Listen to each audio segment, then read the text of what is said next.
할렐루야. 그래, 우리 사남성교회 회원들 믿음 안에서 축복하고요. 우리 사남성교회가 또 주의 은혜 가운데 놀랍게 부흥하고 성장하는 그런 역사가 있기를 주님의 이름으로 간절히 축원드립니다. 우리 옆에 있는 분들 바라보면서 오늘 서로 축복하는데요. 칭찬은 고래도 춤을 추게 한다 그랬는데 오늘 칭찬 한마디씩 한번 해보시죠. 옆에 있는 분들 바라보면서 믿음 안에서 칭찬합니다. 대단하십니다.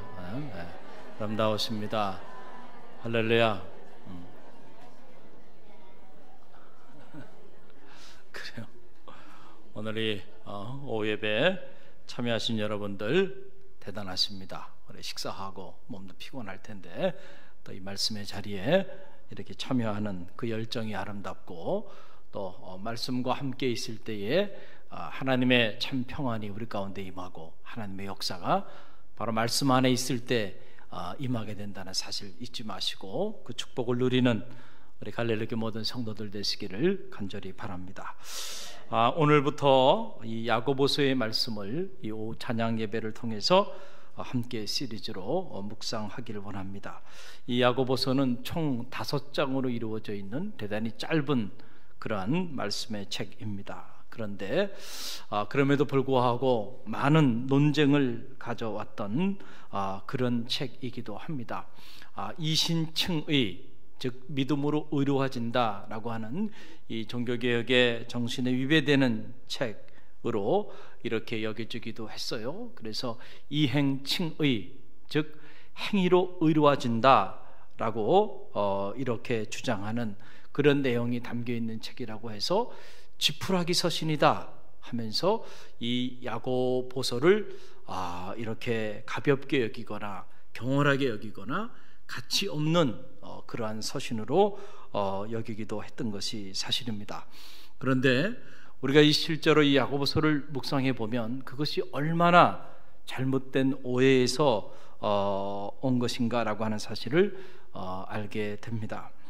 야고보서의 또한 저자가 누구냐? 이 문제도 역시 오랜 동안 여러 가지 많은 그 논쟁을 불러왔던 것이 사실입니다. 누가 어떤 야고보냐라고 하는 거예요. 여러분 신약 성서 안에 보게 되면 여러분들이 성서를 이렇게 깊이 있게 묵상하시는 분들은 다 알 거예요. 야고보가 왜 이렇게 많이 등장하는지. 야고보라고 하는 이 사람의 이름이 신약 성서 안에 무려 6명이나 등장하고 있는 것을 보면 과연 어떤 야고보가 쓴 것인가, 이런 문제가 될 수밖에 없는 것이죠.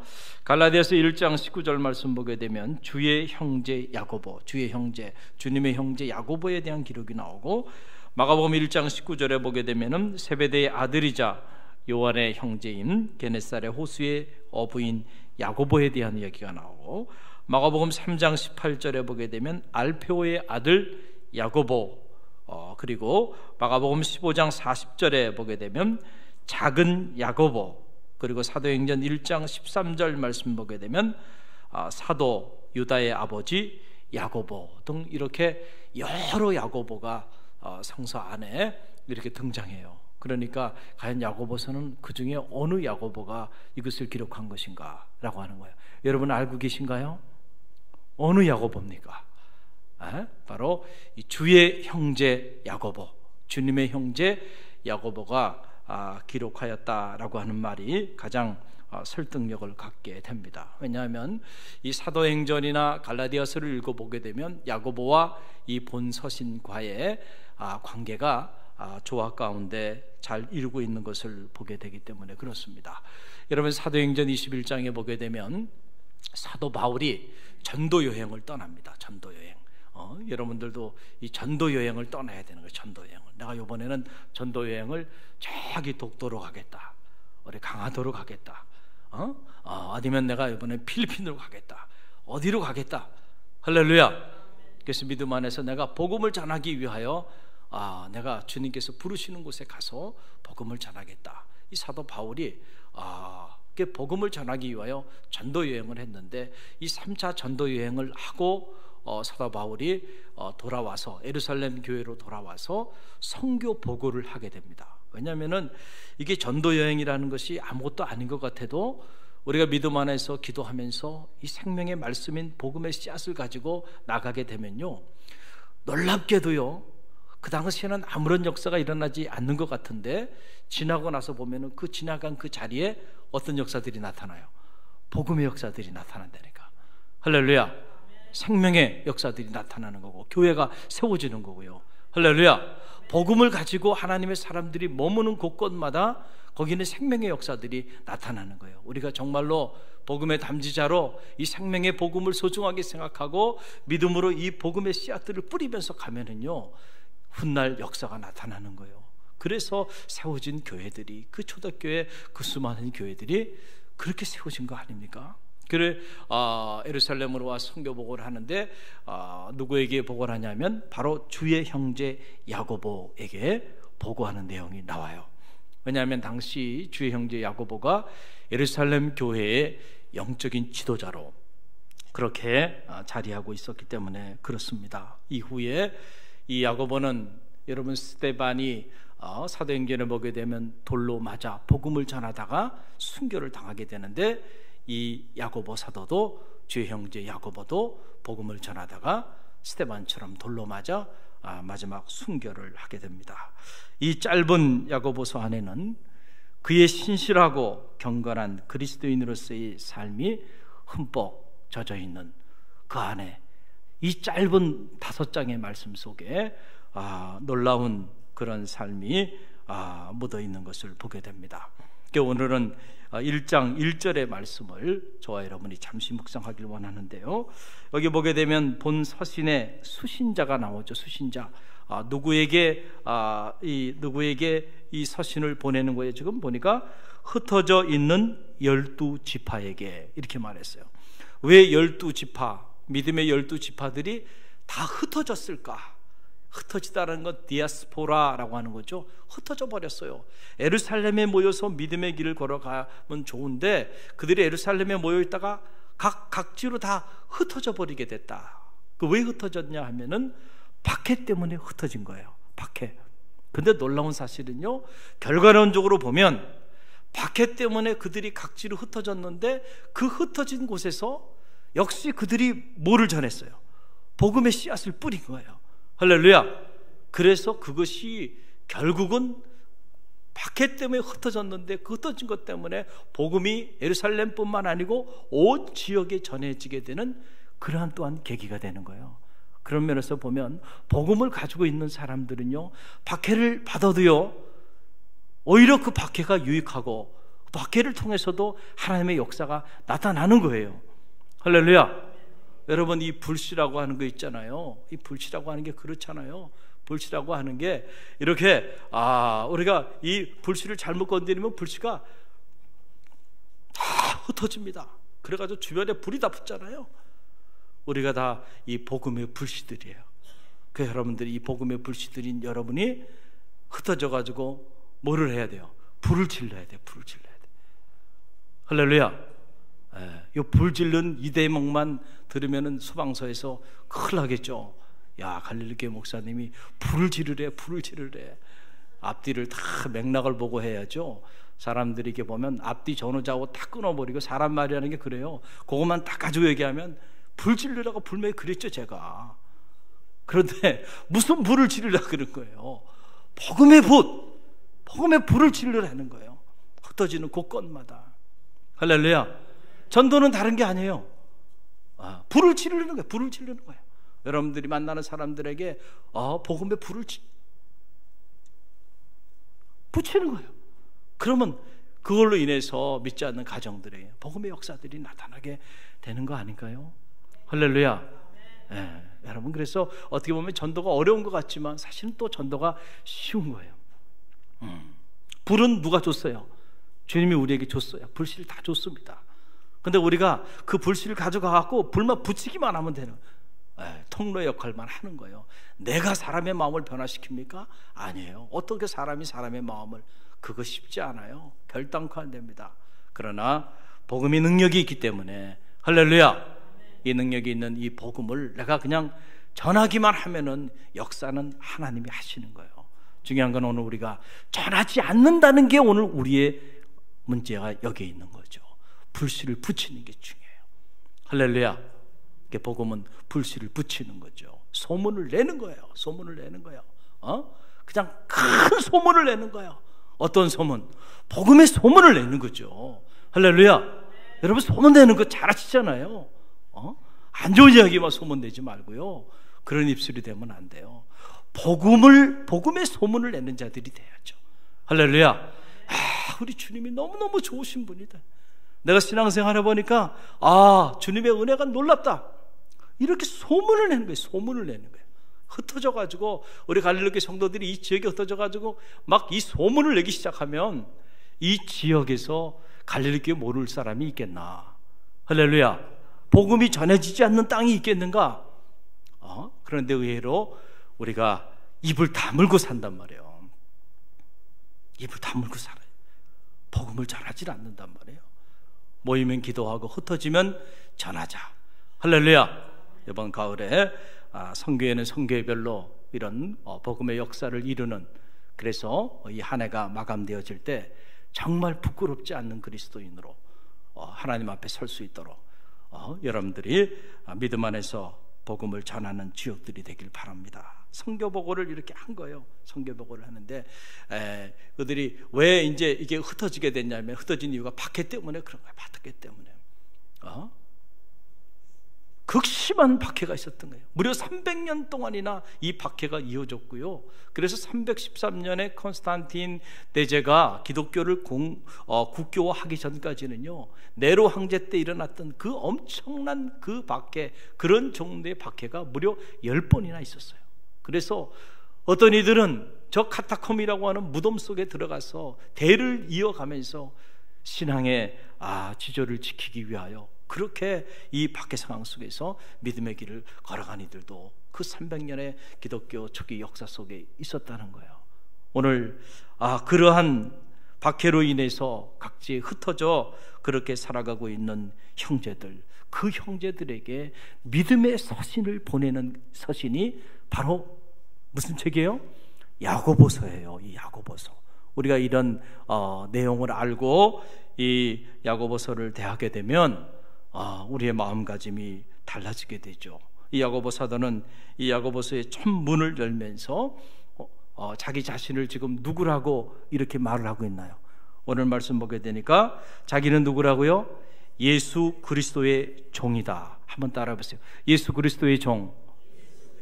예수 그리스도의 종이다 라고 하는 거예요.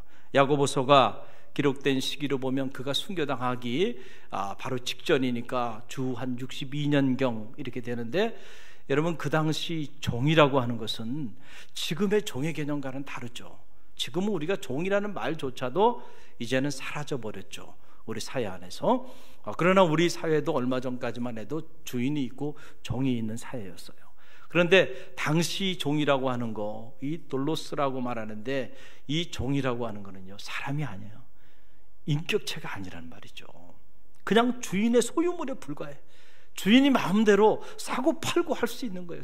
종의 가치는 오직 주인의 필요에 따라서 종의 가치가 있을 수도 있고 없을 수도 있어요. 종은 오직 주인의 뜻에 따라서만 살아가는 사람이에요. 그런 존재가 바로 뭐냐면 종이에요. 종. 그런데 당시에 이 야고보 사도가 자기를 종이라고 말해. 그것도 예수 그리스도의 종이라고 말해. 이 문서가 발견되면 난리 나는 거 아닙니까? 지금 박해 상황에서 예수 그리스도의 종이니까, 이놈은 그냥 예수 그리스도를 따르는 놈도 아니고 완전히 이거는 골수본자구나, 그러지 않겠냔 말이에요. 그런데 야고보가 자기를 예수 그리스도의 종으로 그렇게 표현하고 있는 걸 보면서 참 충격이 되고 또 도전이 되지 않을 수가 없다라고 하는 거예요.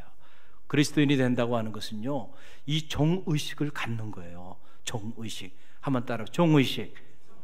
종의식이 있어야 돼요. 여러분 사도 바울을 보세요.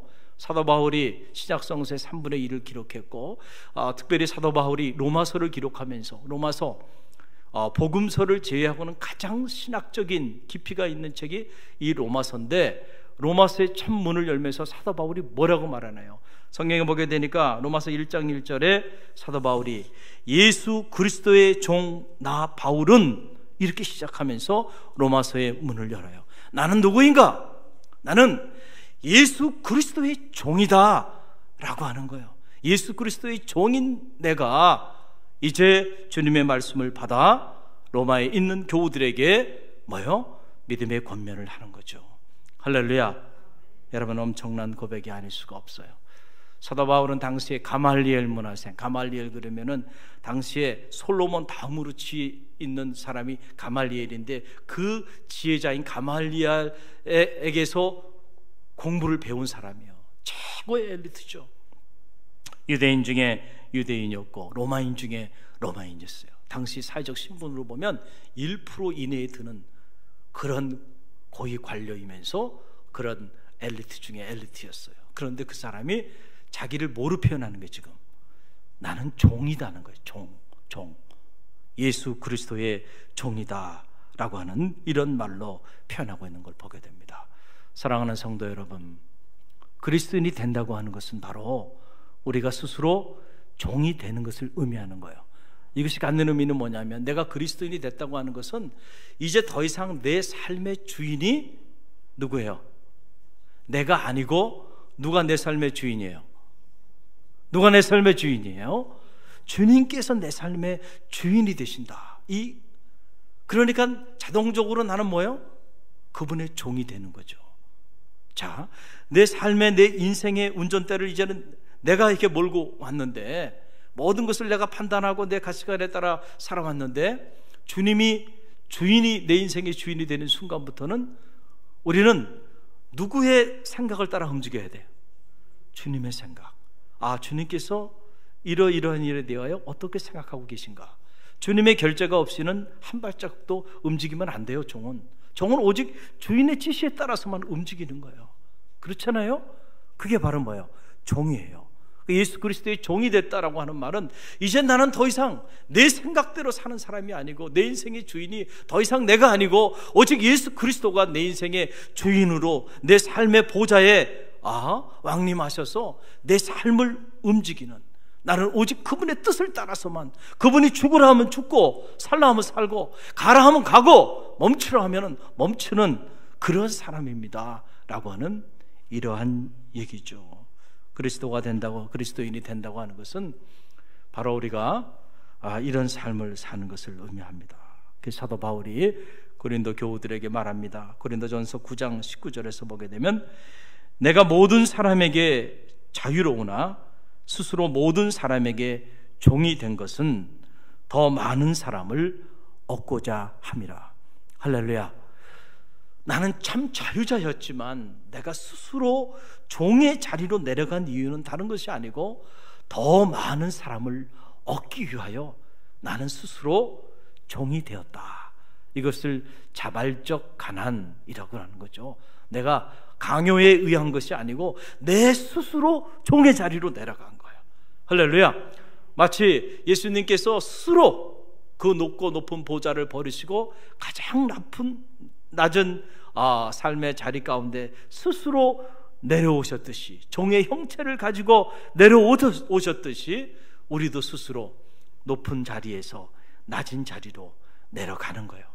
더 많은 사람을 구원하기 위하여. 이게 그리스도인들이 걸어가야 하는 길이에요. 할렐루야. 할렐루야. 우리가 이 길을 잃어버리고 역주행하면 안 된다는 거예요. 역주행하면 자꾸 높은 곳으로만 올라가려고 그래요. 높은 곳으로만 향해요. 내가 높아지지 않은 것 때문에 상처받고, 내가 높아지지 않은 것 때문에 시험에 빠진다고 한다면 우리는 이미 전혀 다른 길을 걸어가는 사람이라는 거예요. 내가 더 낮은 자가 되지 못해 가슴 아파하고, 내가 더 섬기는 종이 되지 못해 안타까워하고, 할렐루야. 어디가 더 내가 섬기는 자리인지를 찾아 그 자리로 스스로 종이 되어 내려갈 때, 그때 그 사람이 그리스도인으로서 하나님의 역사를 이루는 그런 능력 있는 그리스도인의 삶을 살아내는 사람이 된다는 사실을 기억하시길 바랍니다. 여러분, 우리말로 이 종이라는 말을 다른 말로 이렇게 표현하면 뭐라 그래요? 머슴이라 그러죠. 머슴. 한번 따라해보세요. 머슴. 예. 나는 누구인가? 나는 주님의 머슴이다. 할렐루야. 여러분, 머슴이 주인 앞에서 무슨 자존심 내세우면 돼요, 안 돼요? 돼요, 안 돼요? 안 되잖아요. 그 머슴은 그저 하라는 일만 하면 되는 거예요. 그리고 그 일을 따라 내가 어떤 주인의 뜻을 따라 일을 했다고 해가지고 그걸 내가 뭐 자랑 삼거나 이렇게 내가 일을 했으니까 나를 좀 대우해 주세요, 그건 머슴이 아니에요. 그렇죠? 머슴은 그렇지 않아. 마땅히 한 일을, 내가 해야 할 일을 한 거야. 주인의 뜻에 따라. 결코 자랑할 일이 아닌 거야. 그래서 사도 바울이 뭐라고 얘기합니까? 고린도 전서 9장 16절 말씀에서 사도 바울이 말합니다. 내가 복음을 전할지라도 자랑할 것이 없음은 내가 부득불 할 일임이라. 만일 복음을 전하지 아니하면 내게 화가 있을 것이로다. 할렐루야. 사도 바울이 한 얘기예요. 자신이 종이 됐다고 얘기하고, 그리고 난 다음에 한 얘기예요. 내가 복음을 전해. 이 복음을 전하는 일 때문에 사도 바울이 감옥에도 갇히고 매도 맞기도 하고, 그리고 풍랑에 있는 바다를 항해하면서 죽을 고비를 수없이 넘기고, 자, 내가 복음을 전하는 이런 일을 이렇게 했다고 해가지고 이것을 내가 이만큼 이렇게 복음을 전하고 이런 일을 했습니다라고 자랑할 것이냐? 아니라는 거예요. 저는 자랑할 것이 아니래요. 왜냐하면 종인 내가 주인의 뜻을 따라서 행한 그 일을 가지고 마땅히 내가 해야 할 일을 한 것일 뿐이야. 그렇기 때문에 더 이상 이것은 내가 뭘 이렇게 자랑할 것이 아니라는 거예요. 할렐루야. 내가 이만한 일을 했으니까 나를 이만큼 대우해 주세요, 이게 아니라는 거잖아요. 오히려 내가 주인이 명하신 일인데 그 주인이 명하신 그 복음의 사명을 감당하지 않는다고 한다면 오히려 내게 화가 임하는 것이죠. 주인의 뜻에 순종하지 않았어요. 주인의 뜻을 따라 행하지 않는 무가치한 종이니까 오히려 이 무가치한 종은 밖에 나가 이를 갈며 슬피 울며 이를 감히 있으리라 그랬잖아요. 이게 종의식이에요. 할렐루야. 자, 우리는 이런 메시지 앞에서 얼마나 부담이 돼요? 여러분, 은혜가 됩니까? 부담이 되죠. 그런데 여러분, 이 부담이 되는 이 말씀이 우리를 살리는 말씀이고요, 이 말씀이 나만 살리는 것이 아니고 나를 통하여 죽어가는 수많은 영혼들을 살리는 메시지가 된다는 사실을 기억하시길 바랍니다. 여러분의 가정에서 여러분이 머슴이 되세요. 종이 되세요. 그래야 가정이 평안해요. 그래야 가정이 거기에 건강한 가정이 됩니다. 자꾸 주인이 되려고 하니까 부부간에도 그 자존심 하나 때문에 서로 그냥 목숨을 걸고 싸우니 그 가정이 어떻게 평안하겠어요? 할렐루야. 여러분들이 교회 안에서 믿음의 길을 걸어가면서도요, 스스로 내가 머슴이고 스스로 내가 예수 그리스도의 종이다 생각하고 주님이라고 한다면 이 순간에 어떻게 행동할까 생각해 보면요, 싸우고 다툴 일이 일어날 일이 없어요. 시험 받는 일도 없고 상처받을 일도 없어요. 그런데 내가 자꾸 주인이라고 생각하고 그러고 사니까 모든 게 상처가 되고 모든 게 시험당해요. 그렇잖아요? 내가 그냥 머슴이다, 내가 종이다 이렇게 생각하면은요, 그저 내가 해야 할 일만 내 앞에 보일 뿐입니다. 할렐루야. 여러분, 이 소크라테스라고 하는 헬라 철학자가 그의 행복론에 보게 되면 너 자신을 알라라고 이렇게 말했어요. 소크라테스 행복론에 나오는 말이거든요. 사람이 정말로 행복한 삶을 살기 위해서는 자기 자신이 누구인지를 정확히 알아야 한다라고 하는 거예요. 그래서 이 소크라테스의 철학은 자기 인식, 이 자기 인식을 자기 철학의 근본 과제로 삼은 거예요. 과연 나는 누구인가? 라고 하는 이 물음이 이 소크라테스의 철학의 가장 중요한 요지가 되었다라고 하는 거죠. 믿음 안에서도 마찬가지예요. 여러분은 누구십니까? 라고 누군가 여러분에게 물어본다면 여러분은 어떻게 대답해야 될까요? 당신은 누구십니까? 나는 예수 그리스도의 종입니다. 할렐루야. 자, 제가 한번 물어볼게요. 우리 사남성교 어떻게 오늘 찬양은 드렸는데 찬양 끝나고 또 다 없어져 버렸어요? 참 놀라운 사남성교네. 헌신을 결단하며 예배하는데 찬양만 드리고 사라져 버렸어요. 어디로 가셨는지 모르겠어요. 자, 중요한 우리 사남성교와 또 함께 예배드리는 여러분들에게 제가 오늘 이 시간에 여러분에게 물어보겠어요. 여러분은 누구십니까? 거기에 다시 한번 이제 나는 예수 그리스도의 종입니다 이렇게 얘기하는 거예요. 그런데 그냥 말로만 그렇게 하면 안 되고요. 지금 하나님과 하나님 교회 앞에서 여러분들이 고백하는 거예요. 그러니까 진정성 있는 고백을 해야 돼. 이게 중원본 하는 기도가 아닌 기도 중에 하나가 바로 뭐예요? 진정성이 있는 기도를 올려야 한다. 제가 지난 금요기도회 때 가르쳐 드렸잖아요. 자, 마음의 진정성을 가지고 당신은 누구입니까? 나는 예수 그리스도의 종입니다. 할렐루야. 여러분, 우리가 예수 그리스도의 종이 될 때 주님이 우리 삶의 주인이 되어 주시는 거예요. 할렐루야. 여러분들이 이 사실을 아시고 종의 삶을 살아내는 축복이 있기를 간절히 바랍니다.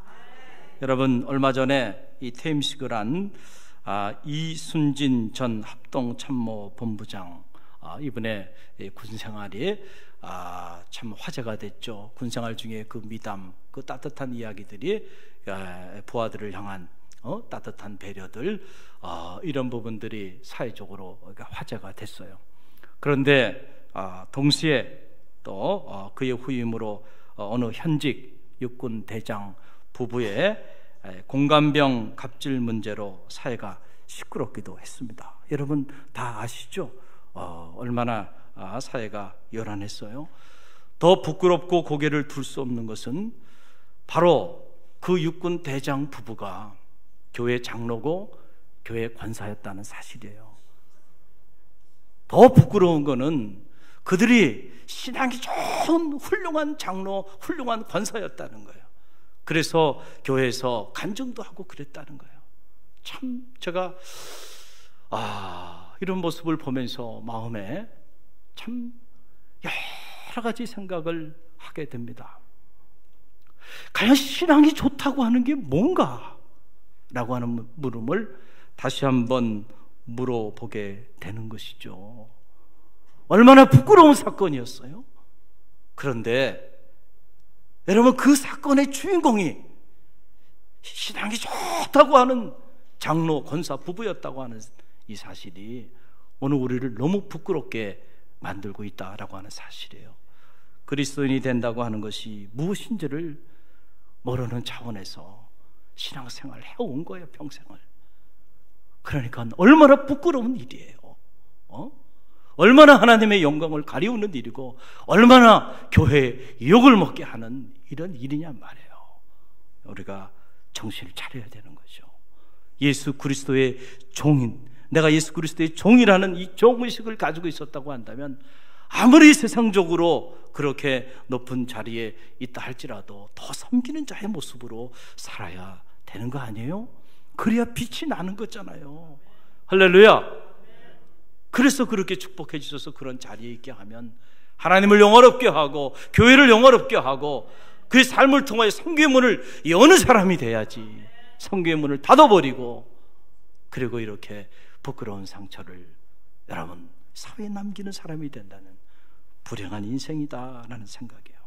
여러분, 왜 한국 사회에 사이비 이단 종교들이 많은 줄 아세요? 다른 게 아니에요. 한국 교회가 복음을 잘못 가르쳤어요. 그래서 왕노릇하고 싶은 사람들, 온통 왕노릇하고 싶은 사람들을 만들어 놓은 거예요. 그래서 이 사이비 이단 사기 집단들은 그 사람들의 마음의 심리를 너무 잘 알아요. 그래서 그들에게 왕노릇할 수 있는 길을 이렇게 미혹하는 겁니다. 그 대표적인 단체가 이 신천지 아닙니까? 여러분, 이 신천지의 교리가 뭐예요? 다른 게 아닙니다. 이제 여러분들이 전도해가지고 우리 신천지 교도들이 14만 4천 명이 된다고 한다면, 그러면 그때 여러분들은 죽지 않고 육체 영생을 하게 되고, 그리고 먼저 죽은 순교자들과 신인 합일해서 영원히 왕노릇하게 될 것입니다. 영원히 무슨 노릇한다고요? 왕노릇한다는 게 여기에 포인트가 있어요. 영원히 왕노릇하고 싶은 사람들의 마음을, 새로운 천지가 오게 되면 너희들이 지금은 여기서 이렇게 살지만은 그러나 그 나라에서는 영원히 죽지 않고 육체 영생해가지고 영원히 왕노릇하며 너희가 살 거다는 거야. 그러니 여러분, 그 소리를 들으니까 내가 영원히 왕노릇하며 산대. 그러니까 거기에 기존의 그리스도인들이요, 그렇게 그 미혹에 빠져서 그렇게 달려가고 있는 거예요. 그런데 그 왕노릇 하고 싶어서 그렇게 달려간 그 꿈이 지금 무너지고 있습니다. 그 희망이 무너지고 있죠. 왜냐하면 14만 4천 명이 되면은 육체 영생해가지고 그래서 신인 합일해서 그렇게 영원히 왕노릇하는 첫 번째 1호 대상자가 누구예요? 교주 신천지죠. 자칭 보혜사, 자칭 이긴 자라고 자기를 말하는데, 자, 육체 영생은 고사하고요, 나이가 지금 80이 넘어가지고요, 몸이 망가지고 있어요. 그래가지고 저기 광주에 있는, 저 광주 서구에 있는 에스모 병원에 거기까지 몰래 숨어 들어가가지고 거기서 지금 척추관 이 협착 이 수술을 2010년에도 한번 했는데 나이가 들어서 이게 또 재발해가지고 또 그 수술을 하고 있고, 폐렴에 걸려가지고 지금 제가 보기에는 오래 못 사실 것 같아요. 보혜사님께서.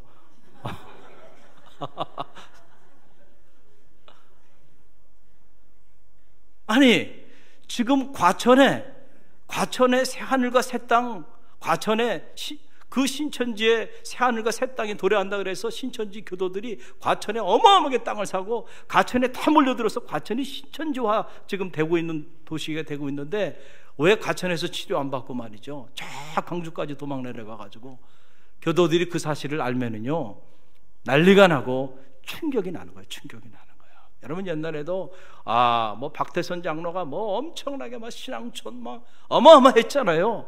그런데 오래 갑니까? 진리가 아닌 거예요. 진리와 비진리의 차이는 뭐냐면요, 지속성입니다. 지속성. 어느 세대나 혹세몬들이 나타나고 사람들을 미혹하고요, 막 모든 사람들이 구름대처럼 몰려다니는데 한 세도 가지 못해가지고 무너져 버리고 사라져 버리잖아요. 이건 진리가 아니기 때문에 그래요. 기독교는 진리이기 때문에 수없이 박해를 하고 죽이고, 야, 이래서 다 없어졌구나 했는데 돌아서고 나면 또 어마어마하게 또 다시 나타나고. 할렐루야. 왜냐하면 여기 생명이 있고 여기 진리이기 때문에 그런 거예요. 할렐루야. 왕노릇하고 싶은 사람들, 그 사람들의 마음을 미혹해가지고 그렇게 참 안타까운 삶의 자리에 가정도 무너지고 자기 삶도 무너뜨리고 사회도 병들게 하는 이러한 안타까운 일들이 일어나는 거예요. 오늘 주님께 헌신을 결단하며 우리 사남성교회 회원들이 하나님 앞에 헌신 예배를 드리는데 어떻게 헌신할 것인가 라고 하는 물음이에요. 우리가 헌신을 결단하며 헌신 예배를 드리는데 어떻게 헌신할 것인가? 최고의 헌신은 뭘까? 바로 내가 예수 그리스도의 종이 되는 일입니다. 할렐루야. 그것보다 더 가치 있고 그것보다 더 위대한 헌신이 있나요? 내가 정말 예수 그리스도의 종이 되고 예수 그리스도께서 내 삶의 주인으로 내 삶에 자정하시는 일이에요. 할렐루야. 그것보다 더 아름다운 헌신은 저는 없다고 생각합니다. 오늘 헌신 예배를 결단하며 나가는 우리 사남성교회, 이 발음을 잘해야 되는데 사남성교회 우리 회원들과 또 함께 예배하는 우리 갈릴리 교회 모든 성도 여러분 모두가 예수 그리스도의 종이 되는 축복이 있길 바랍니다. 그럴 때 주님께서 여러분의 삶에 진정한 주인이 되어 주실 것입니다. 우리 함께 기도합니다.